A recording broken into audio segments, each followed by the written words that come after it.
Danny, what you doing there? Well, What you got going on there, Dan?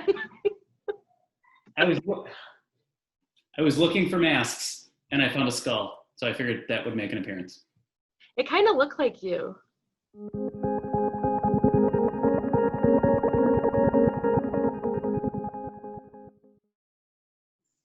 Welcome back, everyone. Hi. Thanks for joining. Your weekly reminder to wear your mask. There's more people coming out saying that you shouldn't, but you should. Yes. Even the red states are doing it. Indiana is posing a mandate. So even the Republicans are getting on board. It just took them a very long time to do it. And only a few deaths here or there. Nothing big. It's kind of why I had the skull, because I figured we're killing thousands of Americans, hundreds of thousands of Americans. Hundreds, yeah. And it's, ugh. And I have to say, you're much better looking than the skull.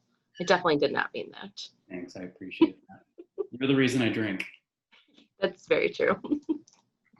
So how are you doing? I'm doing. We're doing. Are you ready to just dive right in? Well, I had a very interesting conversation this week With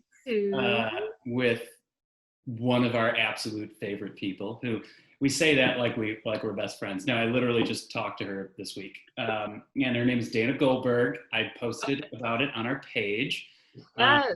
I was like a giddy little schoolgirl the entire time. Even like Jim was like opening my office door, like.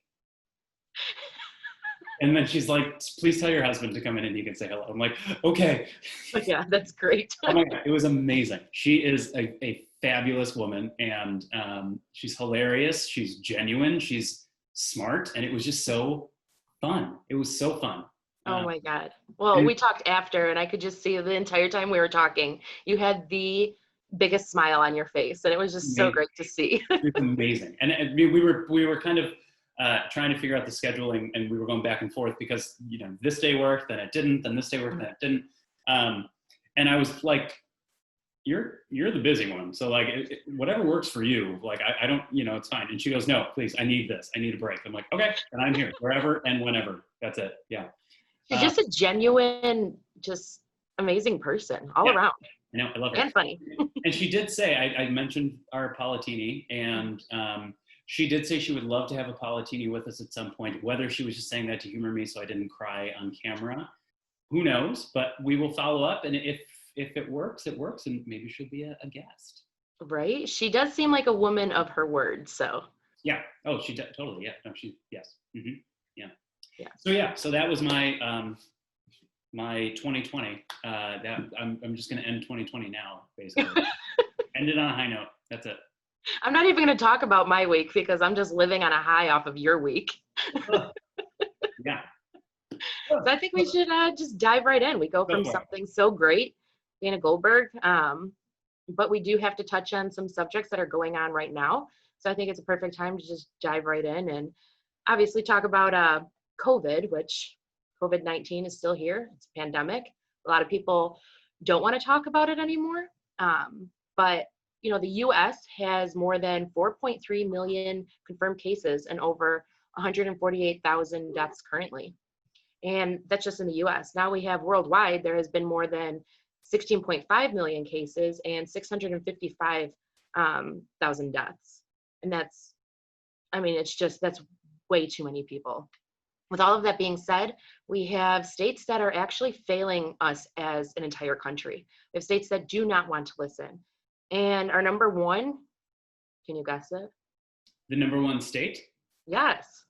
Florida? I was going to try to help you out and give you like a little tiny Because Florida. Yeah, just because Florida. It's like they gave us Matt Gaetz, as we talked about in the Trump ones. Yeah, they gave us that, and now because Florida. Go on.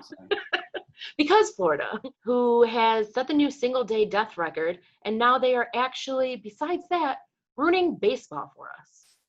The Florida Marlins team has now suspended their season after 15 players and 2 staff members have tested positive.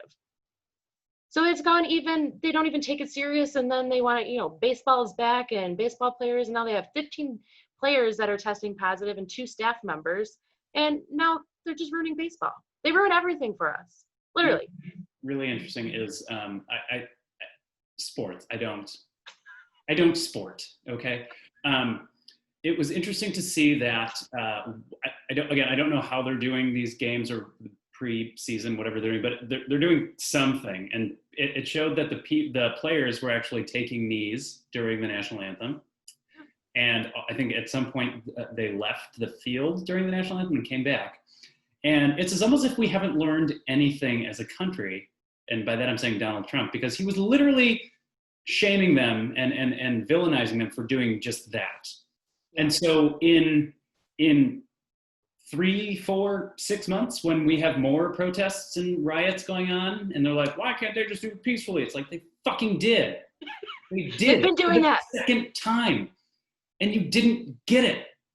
People just don't agree with anything. When somebody's trying to do any type of protest, whether it has to do with COVID, just anything that they just don't agree with, they try to say that it's un-American. It is not un-American if you kneel for the flag. I don't care what anybody says. You'll never convince me that it's un-American if you kneel for the flag. Freedom of speech. You know what? And my point is, it's the people in the community, and thank God it's now not just the people in the community, it's allies of the communities that are doing it. Because why would you stand and salute something that is literally killing members of your country with the utmost approval from some of the highest ranking people in its government?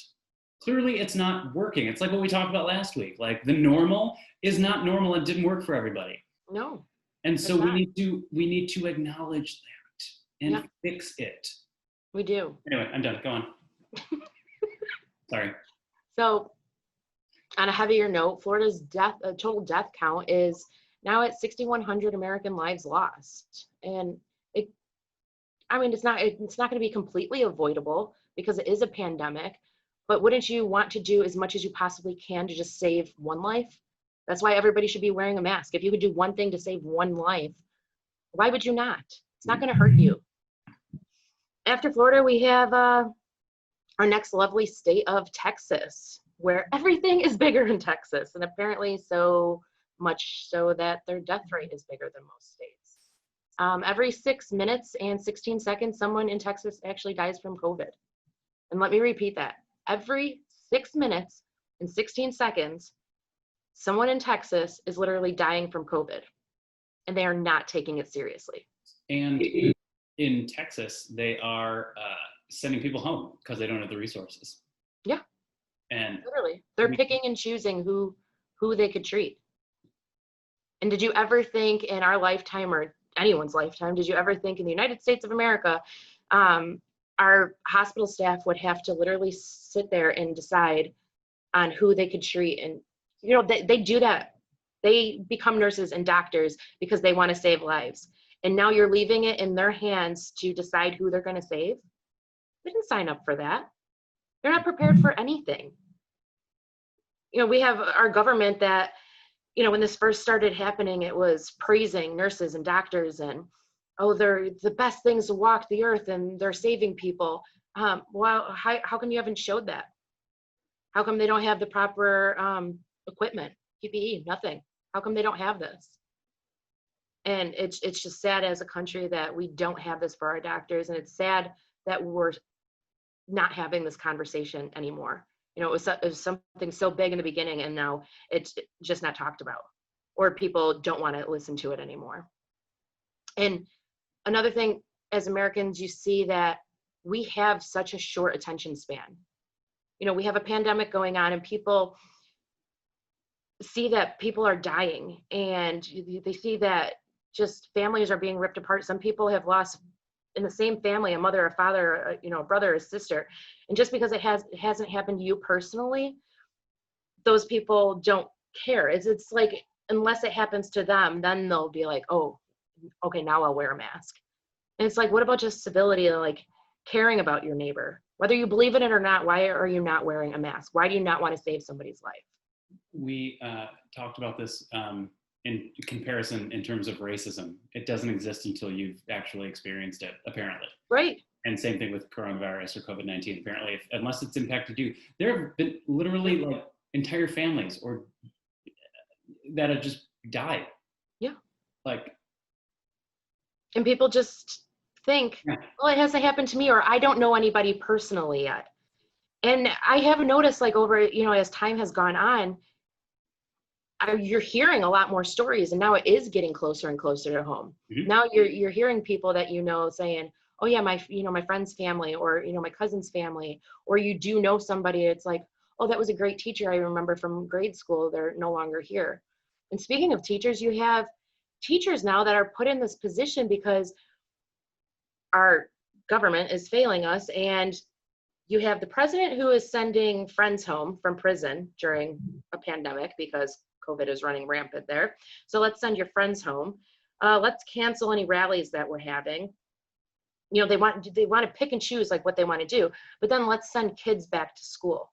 So I want to send kids back to school. I want teachers to deal with it, parents to make that decision on if they want to send kids back to school or if they want to do at-home learning.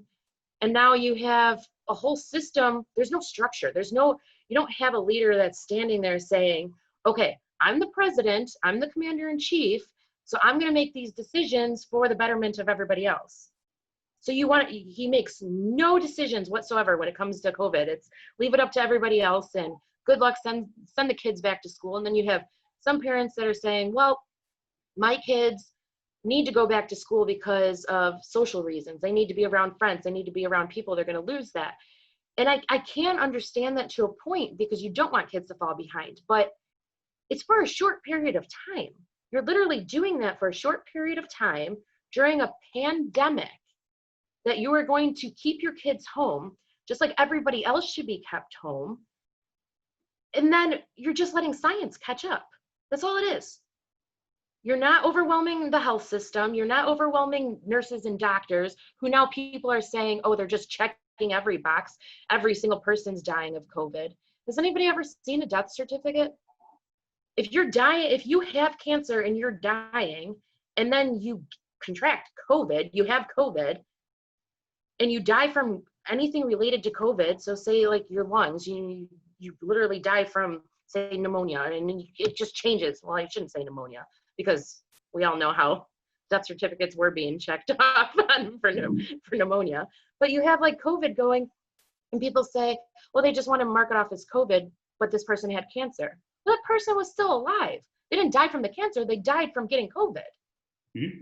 Just like if you had COVID and you were in a car accident, they're saying, oh, well, they're saying that it was a COVID death. No, they were marking that still a car accident and not vice versa. Right. People just want to contradict every single thing that is going on in the news just because they want a reason to say, this isn't real. I'm going to go on with my normal life and I don't want to wear a mask. I'm sorry, I went off on a little tangent there. This might be a longer episode. That's cool. Yeah. You throw up a disclaimer. Man. Sorry. God. I'm gonna just shoot it to you. Really? I wasn't ready. Okay, so you're good? Yeah, I'm good. Take it away before I just take this whole thing over. I mean, I will listen to you talk. I was going on to the relief bill next. I was going on to all of it. Well, so that's kind of what I was chatting about. But I did want to touch on, also, again, I will listen to you all day. I love hearing you speak. And I don't think anybody else wants to listen to me. No, you're super smart and brilliant, and I love your perspective on things. So, Thank you. So before I go into my piece, you did mention that or did you not mention the doctor? You did mention the doctor. Oh, see, I lost it. I can go back to the doctor. I mean, I could touch on it. Go ahead. Take it away, Danny. I'm just going to sit here and drink and listen. You just teach me stuff. Before I go into my piece, I've noticed that there has been yet another quote-unquote viral, or I have to do that because I do it all the time, viral pandemic video going around that I've seen people sharing on Facebook about how this doctor says that it's a hoax or this is a cure and blah. I just wanted to mention that real quick. So this woman is her name is Dr. Emmanuel. her first name escapes me, Dr. Emanuel, and she's literally standing on the steps of the Supreme Court as part of this convention or summit that these doctors that are all part of this frontline doctors group. Which, when you look at the video, you see some very suspicious faces. It's some of the people that have been peddling some of those fake pandemic videos. Yep. I was literally scanning like the whole little crowd behind. So she's trying to basically say, now mind you, Donald Trump retweeted this video and it eventually got deleted. Don Jr. retweeted this video and then he got put into timeout by Twitter for, I think it was 24 hours, which I think maybe we need to put Don Sr. in. 12 hours. 12 hours. So maybe all the Trumps need a little bit of Twitter timeout, you know, or just general timeout. Like find a playroom in the White House where you just kind of put a bunch of like ball pit balls and stuff and just let them kind of throw it at each other. And it would 48 hours of not hearing from Donald Trump would do wonders for this country. Just saying. I would be fine with it. But I love how people are like, oh, that's censorship. And it's like, no, that's the president of the United States misinforming the country. And he's spreading fake news. And it can kill people. So, so like I said before, so whoever is monitoring Donald Trump's cognitive development, give him a gold star if he goes on timeout and plays in the ball pit for a day or two. And some candy or Diet Coke, whatever. So back to this woman. Dr. Emanuel is saying that we have a cure for coronavirus or COVID-19. It's hydroxychloroquine, which, as we all know, Donald Trump was peddling that shit way early on. Yeah. Even the FDA says that it doesn't work, and multiple studies have said that it actually causes more harm than it does good. It does. So for everybody who's like, also saying like, Facebook keeps deleting this or YouTube keeps deleting this video. Why? It's because she's fucking lying to you. Yeah. And also she's probably going to kill you if you take your advice. She also thinks that certain medical issues are caused by people having sex in their dreams with demons and witches. She said this. She literally said this. There's a video. Oh, and she also thinks that alien DNA is currently being used in our medical treatments and that there's actively a vaccine being made to prevent people from being religious. So before you share the video, before you take her advice, and before you share the video and make yourself look ridiculous, like maybe just don't share the video. Don't do it. It's oh, and then I think it was today, or Tuesday. I think it was Tuesday. I don't even know what day it is. I think it was Tuesday. The reporters asked Donald Trump about this woman and her comments, and he literally just ran out of the room. He's like, okay, we're done. Bye. I'm not admitting to anything. I didn't share that. Bye. He's a mess. But I digress. So my topic today is the coronavirus relief bill that Congress is trying to pass. So the Republican-controlled Senate finally released their version of a second coronavirus relief bill. It's called HEALS, H-E-A-L-S. I emphasize the word finally because the aid and benefits of the first package end now. They end at the end of this month. Yeah. And so way to go. Thanks for getting here with us, right? About time. The House passed their version of a bill in May. So that's 2 months ago. Oh. Because, you know, the benefits and the aid of the first bill end now. Yeah. So why would, you know, it's kind of like a group project at a school, right? Do you remember those? Like there were super proactive kids, I was never one of them, who got their shit done early and they were ready to go. And then there's those that like wait until the last minute and then expect others to jump in and save them. The only difference here, though, is that we're dealing with people's fucking lives and livelihoods. Right. So thanks, Senate Republicans, for just bringing this bill out where it's not going to get passed before all of these benefits end in, you know, now.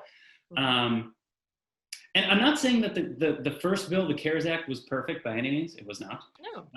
I think in many cases it didn't go far enough to help the American people. And in other cases, it gave many opportunities for swampy grifters to just stick their hands in there and take advantage. Like there was two tech companies that were owned by the Chinese government or owned by a Chinese state-controlled private equity firm. They got anywhere between 2.5 to 6 million. We don't know because oversight is non-existent because there's so much corruption, and they're not letting the legislative branch oversee the spending, which is supposed to be in the Constitution.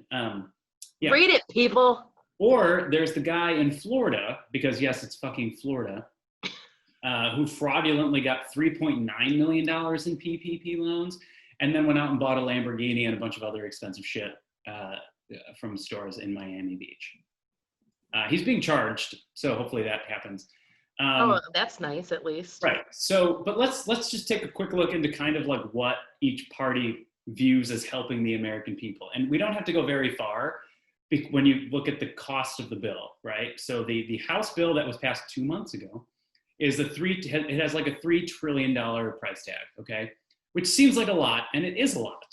But when you're trying to save essentially the entire American economy and American lives, that's not a lot. No. The Republican bill is about $1 trillion. So that kind of goes to show which one is going to provide more. Let's see. And we can go into more of the government funding. I'm going on a tangent right now. So $3 trillion is a lot of money, right? What we didn't talk about is the fact that the Treasury gave $6 trillion just to kind of keep the stock market afloat. So they bought corporate bonds and other things of that sort just to keep the stock market up, which again, the stock market, as we know now, because of that very reason, is not an indication of the performance of the economy. It's not. No. It's not. You have 25 million people that are unemployed, but the stock market is seeing great gains. That's not true. The federal government is literally like putting money into this to keep it afloat. Right. If we put as much money into the stock market as we just gave to households, you could give every household in this country between $35,000 and $40,000, which they would be able to pay their mortgage, pay rent, buy food, all of these things. Where would that money go? Right back into the economy. Which is where it needs to be. Yeah. So both bills still contain a lot of elements of the CARES Act, the $1,200 one-time payment. One-time payment of $1,200. Which was so generous, that one-time payment. Also, a lot of people still haven't gotten that first one-time payment. So God only knows when they're gonna get this one. And it's supposed to help them pay for rent, which the moratorium for evictions ends again this month. And the Senate bill does not contain another moratorium for evictions. So while you're still waiting on the first or second $1,200, how are you gonna pay your fucking rent? One of the biggest points of contention, though, is going to be around that $600 in weekly pandemic unemployment payments from the federal government. Mm-hmm. So everybody is saying that that's too much money. You shouldn't be getting $600 additional every week. So the Republicans want to put it down to $200. And that only goes until the end of September.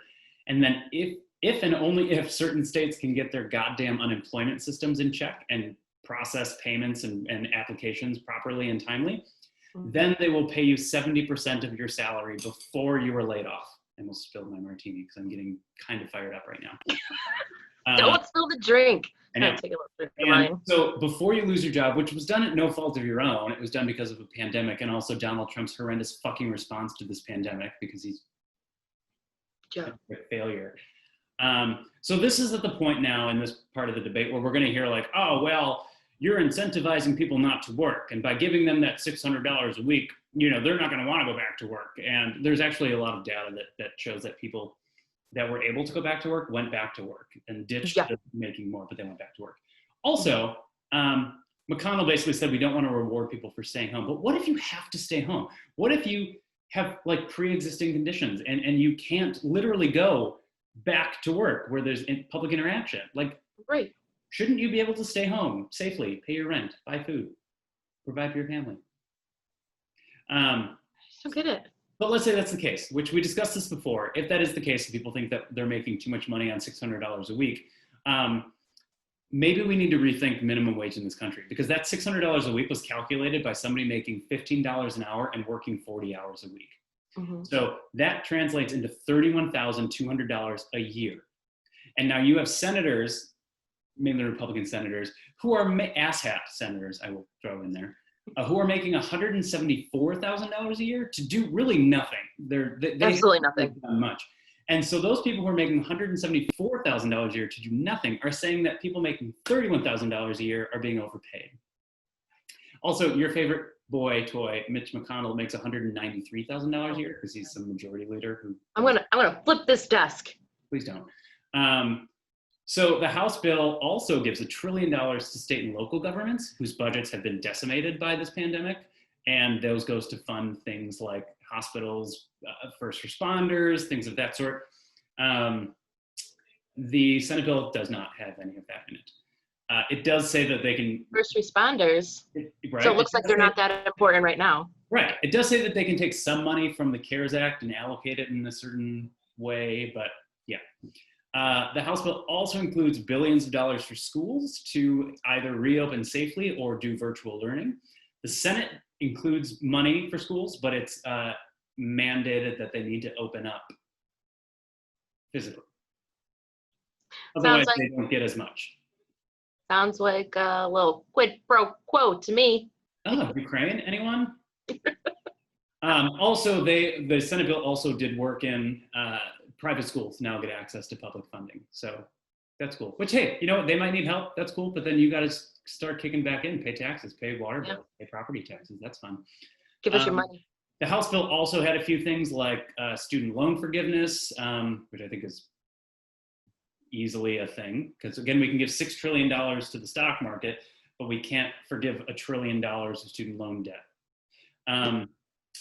And it also had some rental emergency help and things like people who can't make their rent. The one thing that was kind of suspicious that was in the bill, which a lot of Republicans didn't know that it was in the bill, is a $1.75 billion allocation for a new FBI headquarters in Washington, D.C.